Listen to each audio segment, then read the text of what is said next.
How do you defeat an empire built on steel, honor, and fire?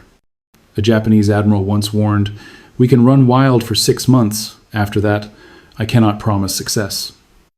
He was right, not because of tactical brilliance, but because Japan never feared ghosts. Not spirits, but a fleet of rusting World War I hulks sleeping in the mud of Virginia's James River, America's forgotten ghost fleet. They had been left to rot, mocked as relics. Yet when Pearl Harbor burned and the Pacific Fleet lay shattered, the United States turned to those silent giants. Instead of surrendering, America woke the dead. Their steel became blueprints, their machinery reborn, their bones studied by engineers who learned how to build newer, faster, stronger ships. Across the nation, welders, riveters, women with scarves and men fresh off farms marched into shipyards where visionaries like Henry Kaiser shattered naval tradition, building not ships but factories to produce them. Days, not years, birthed Liberty and Victory ships. By 1943, America was not rebuilding a navy. It was forging an ocean of steel, 100 ships a month, over 5,000 vessels, 50 million tons of rolling power, while Japan, trapped in the myth that spirit could outfight industry, built barely 800. Battles decided moments. Industry decided destiny. In the shadows of those forgotten river skeletons, before the first bomb fell, Japan's fate was already sealed. What if the war was won not on the battlefield, but in the graveyard of forgotten ships? Asterisk. Long before Pearl Harbor erupted in flames, long before kamikazes tore across Pacific skies, a silent army lay sleeping in the mud of the James River, America's ghost fleet. Rusting hulls, peeling paint, decks collapsing into time itself. To the world they were ruins, to Japan they were irrelevant, and yet, in those hollow steel ribs, destiny waited. When battleships sank in Hawaii and the Pacific seemed lost, America did not bow. It turned to ghosts. Engineers crawled through those aging hulls by lantern light, taking notes, measuring beams, reclaiming metal, studying steel like Holy Scripture. What had once been leftovers became blueprints for rebirth. And across shipyards from Oakland to Baltimore, torches hissed to life. Welders who had never seen an ocean. Women whose hands had washed laundry now welded steel plates. Black, white, immigrant, farmer, factory clerk, America's hands became its arsenal. Henry Kaiser, laughed at by naval traditionalists, built shipyards like cathedrals, where ships were born not in years, but in days, sliding into the water faster than enemy torpedoes could sink them. Liberty ships, victory ships, cargo vessels, destroyer escorts, floating lifelines stretching across the Pacific. From ashes at Pearl Harbor to launching 100 ships a month. From scattered steel to 5,000 war vessels, over 50 million tons of industrial thunder. Japan built barely 800, trapped in the belief that courage outweighed factories. But modern war does not bow to spirit. It bows to steel, to labor, to the ghosts Japan never saw coming.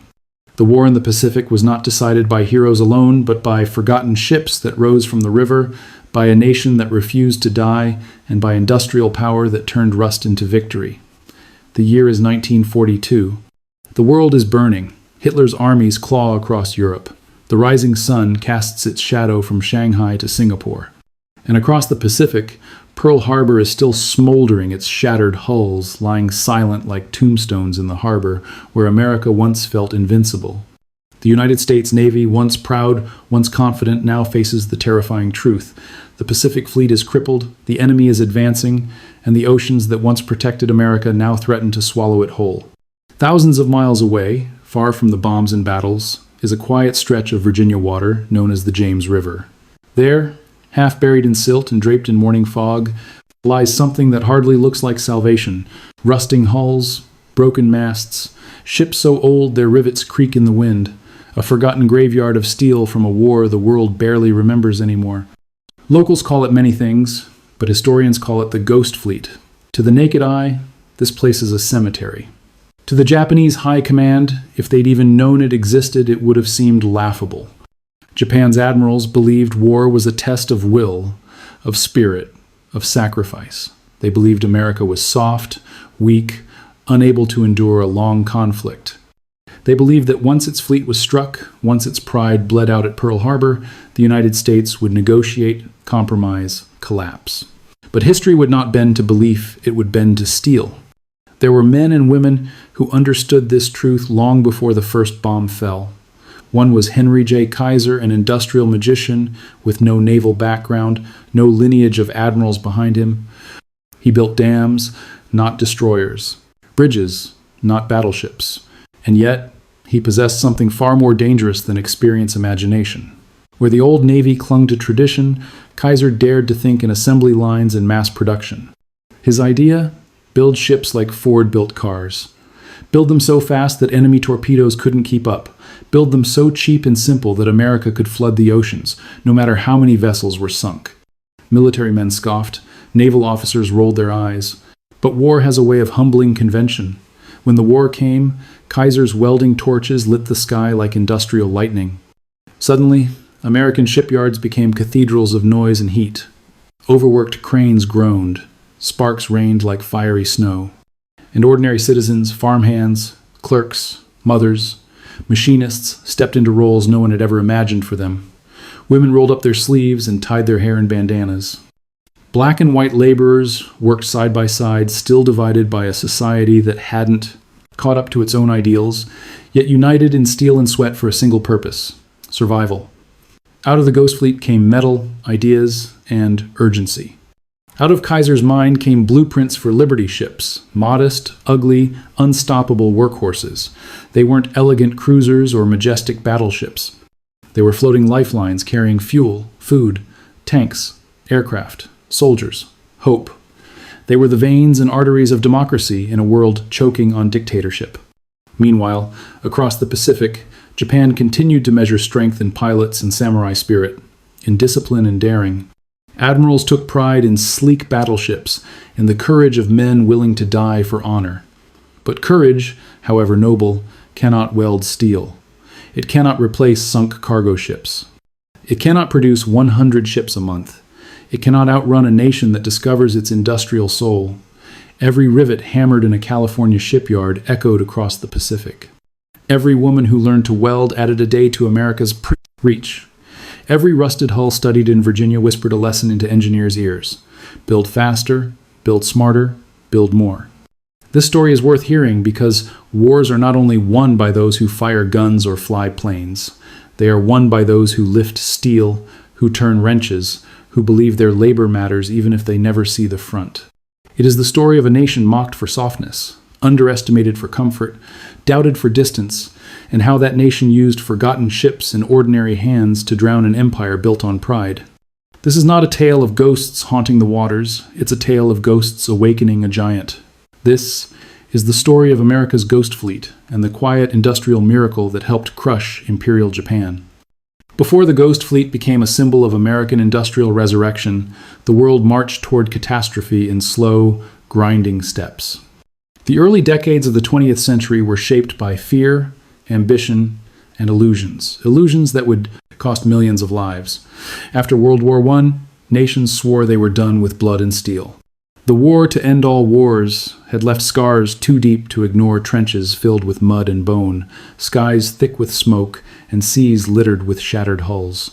America, exhausted and idealistic, believed it had done its part.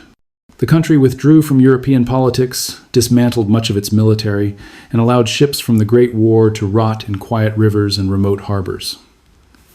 Economists praised cost-cutting. Politicians celebrated peace. Forgotten rust replaced readiness. Across the Pacific, however, a different dream grew.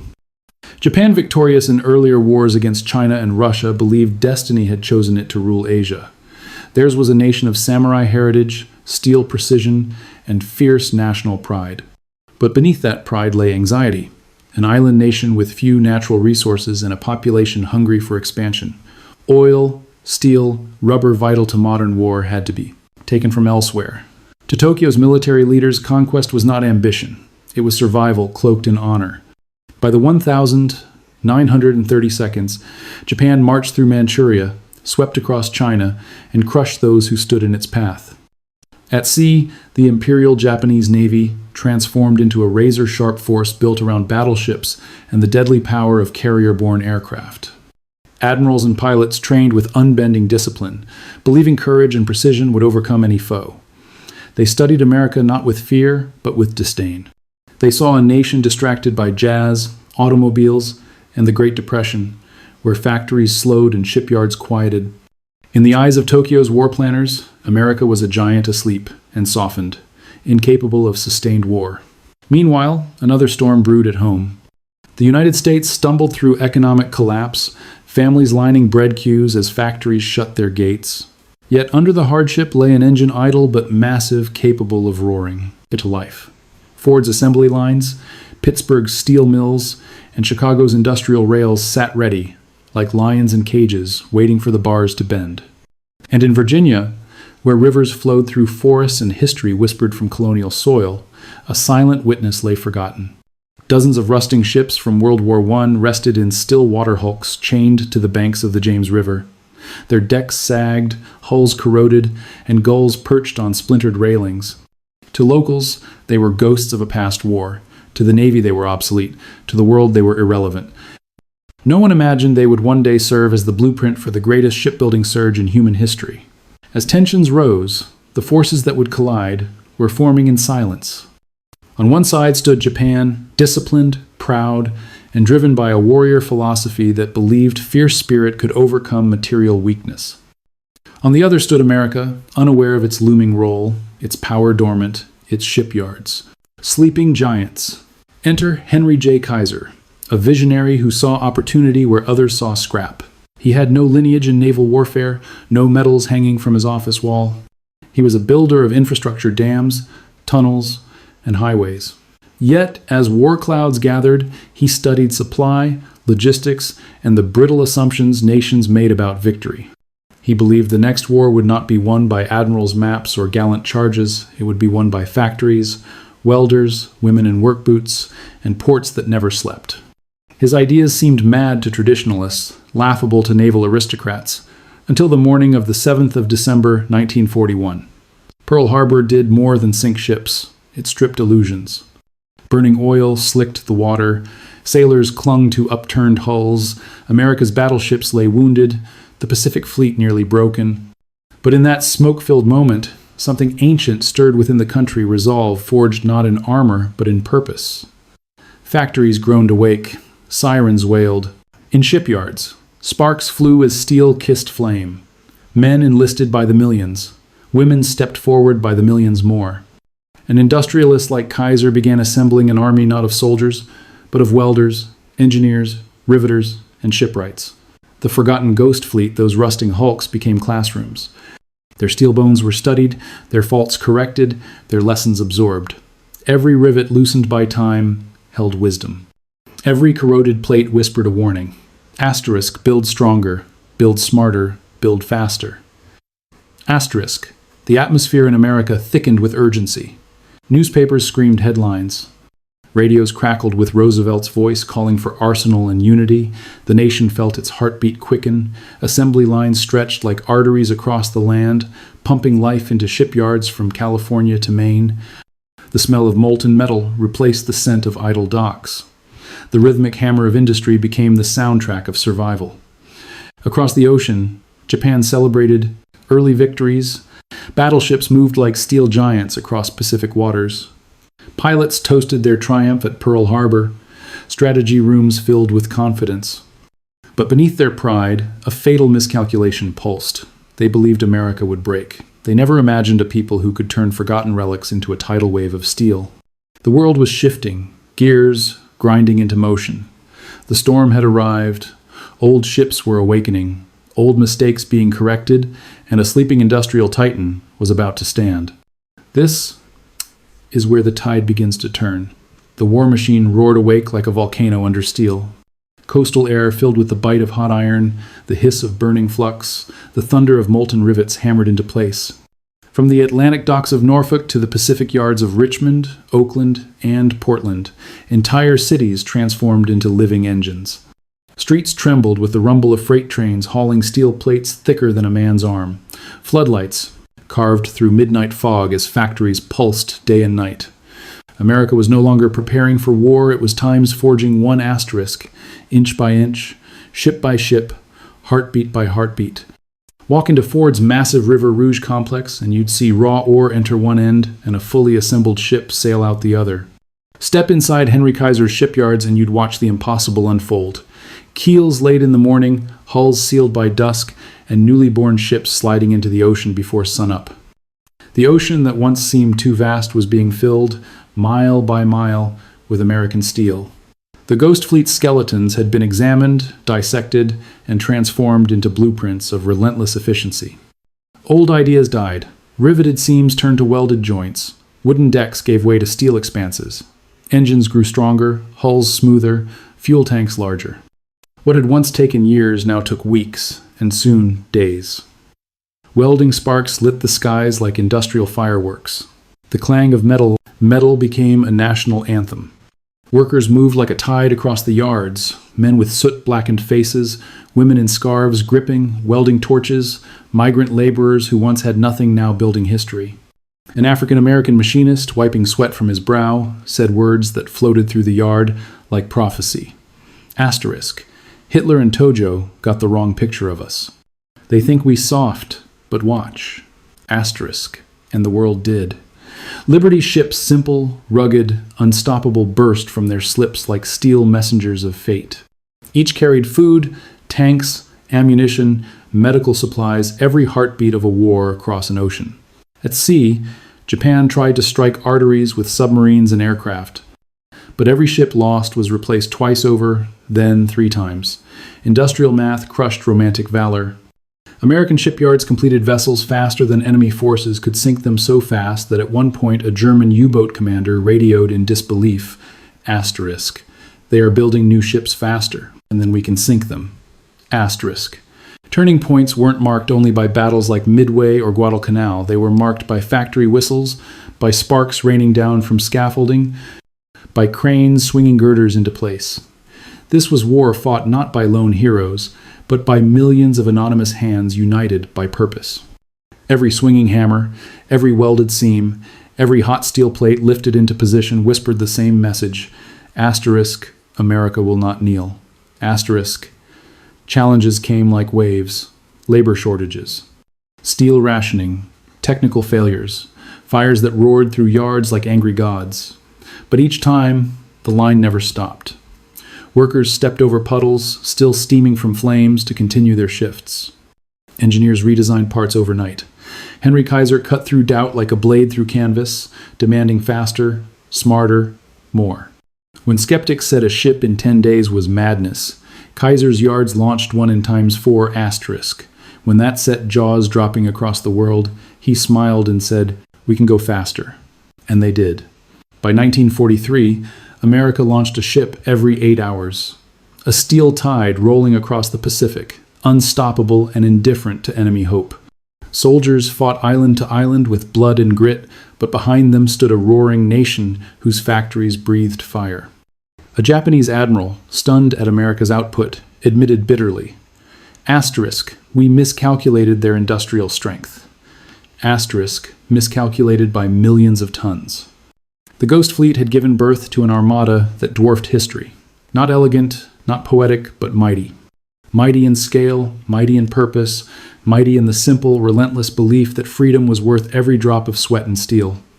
Battles were won by courage. The war was won by capacity. America, once underestimated and wounded, now towered like a giant of iron and resolve, its shipyards chanting a promise across the ocean.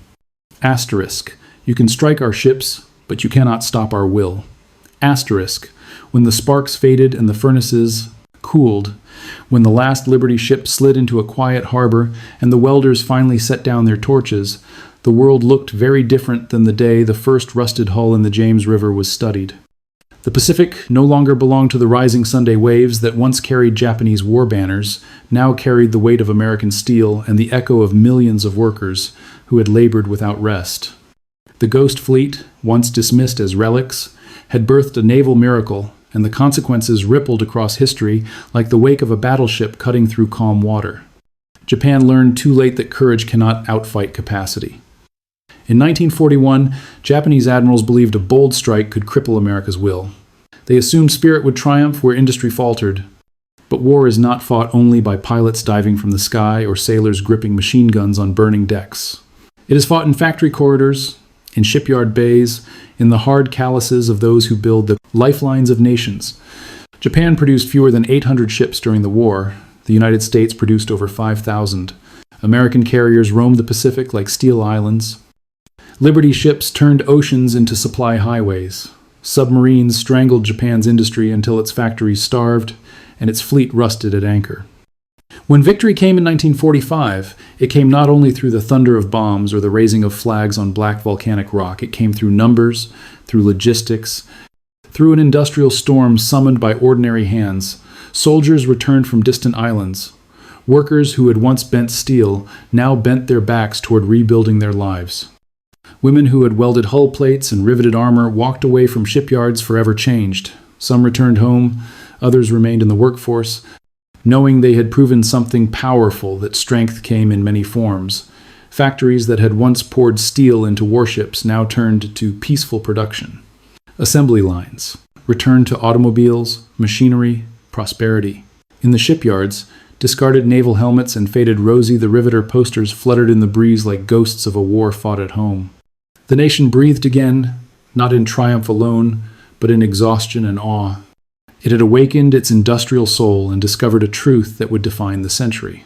In modern war, manufacturing is might, and nations rise not only on bravery but on the relentless engine of production. The Ghost Fleet?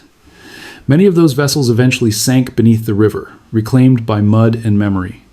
Others were scrapped, their metal melted into the very warships and supply vessels that fed the fight. But their legacy did not die. Engineers who walked their decks carried lessons into every hull that followed. They had been silent teachers, their rusted bones whispering warnings and wisdom. They had given America something priceless, a head start, a foundation, a blueprint for supremacy at sea. Japan, humbled, rebuilt not as a military empire, but as a modern industrial power of its own silent testimony to the truth it once ignored. And America emerged not only victorious, but transformed into a global guardian of oceans, a superpower with a navy stretching from horizon to horizon. The world order shifted on the tide of those shipyards, on the rhythm of hammer strikes in the night, on the belief that democracy could be armed with steel as fiercely as any empire armed with swords. Long after the last rivet cooled, veterans of the home front told their children and grandchildren not of battles fought with rifles, but of battles fought with grit of 12-hour shifts, of midnight whistles, of sparks flying like stars trapped in factory rafters. They spoke of pride, sacrifice, and purpose. And somewhere along a quiet river in Virginia, the sun still rises over rusting ribs barely visible through the fog. Tourists pass by them, never knowing they stand in the presence of ghosts that changed the fate of nations, because Japan's nightmare did not come from torpedoes or battleships. It came from forgotten steel awakened by a nation's resolve, from ordinary people who forged an extraordinary force, and from a graveyard that taught the world that even in silence, power sleeps waiting for the moment history calls it back to life. In the end, the Ghost Fleet teaches us something deeper than strategy, deeper than steel. Victory in the Pacific was not the triumph of a single battle or a single general. It was the triumph of a nation that refused to accept defeat even when the horizon burned and the enemy seemed unstoppable. It was the triumph of factory whistles over fear, of rivet guns over despair, of hands blistered by labor but guided by purpose. Bravery wasn't just found on island beaches or carrier decks, it was found in dimly lit workshops where welders worked through exhaustion. It was found in the determined gaze of a mother stepping into a steel mill, because her husband had gone to war and somebody had to keep the nation fed. It lived in the men who left farms and small towns to run cranes, lay keels, and merge molten metal into the spine of a ship that would carry hope across the Pacific. Their sacrifice was quieter than a soldier's, but no less heroic. Without them, no flag would have risen over Iwo Jima, no fleet would have sailed into Tokyo Bay. Leadership wasn't only in admirals' war rooms, it was in visionaries like Henry Kaiser who saw ships where others saw rust, who believed that ordinary people could achieve extraordinary feats if given the chance. It was in the spirit of a democracy that trusted its citizens not only to fight but to build, to create, to rise. The moral is simple yet profound. Strength is not only forged in battle, it is forged in unity, in resolve, in the willingness of millions to shoulder a burden they may never be thanked for. Real power is not measured in cannons or armor, but in the capacity of a free people to rise when the world doubts them most. And legacy? The ships are gone. The welders have long since laid down their masks. The Ghost Fleet, once silent witnesses, now sits beneath the waterline of history. But the spirit they awakened lives on in every factory that hums with purpose, in every challenge this nation has faced since, and in every future test where the question is not times whether times America can answer, but how far it will go when called again. So ask yourself, in moments of crisis, when doubt rises like smoke and the world feels heavy, do you look at rust and see decay? Or do you see the blueprint of a new beginning waiting to be built? Because sometimes the difference between defeat and destiny is simply the willingness to rise from forgotten steel and believe again. When the world doubted America, when battleships smoked in Pearl Harbor's harbor and the Pacific horizon looked lost, it did not surrender and it did not kneel. It reached into the mud of history, touched the cold steel of forgotten ships, and forged a force so vast, so determined, that no empire could endure against it. Welders and mothers, soldiers and sailors, dreamers and engineers together, they awakened a silent fleet, turned rust into resolve, and hammered destiny into shape with sparks that lit the sky. Japan learned, too late, that spirit alone cannot stop a storm built by millions. The Ghost Fleet helped turn a broken navy into an unstoppable ocean of steel, and it proved that a nation united in purpose becomes more powerful than any fleet or fortress ever built.